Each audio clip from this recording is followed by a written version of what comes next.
Sono Patrizia Gungui, sono titolare dell'azienda agricola Serconi. Ho un diploma di perito agrario, mi sono occupata per anni di agricoltura biologica facendo il tecnico e sono un agricoltore per scelta.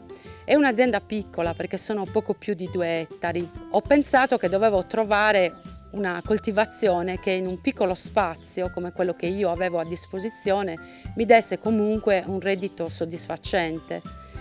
Non volevo però qualcosa che fosse slegato al territorio e quindi sono andata a ripensare a quelle che erano le tradizioni e la cultura del mio paese e ho visto che c'era questa spezia preziosissima che noi utilizzavamo e che tutti noi mamoiadini conoscevamo e che usavamo per autoconsumo, che poteva avere anche uno sbocco diverso.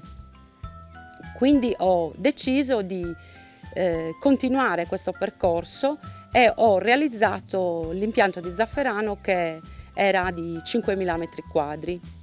Oltre alla produzione primaria e quindi ad avere la spezia che potevo vendere sfusa, sono arrivata anche ad avere un laboratorio e quindi al confezionamento, allo studio di un'etichetta, di un packaging particolari che mi hanno consentito di inserirmi nel mercato di nicchia.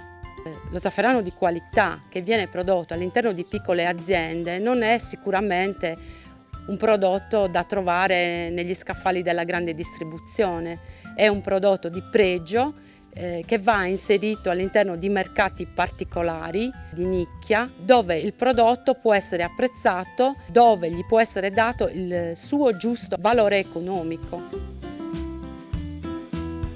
La mia azienda è un'azienda biologica, pratichiamo l'agricoltura biologica.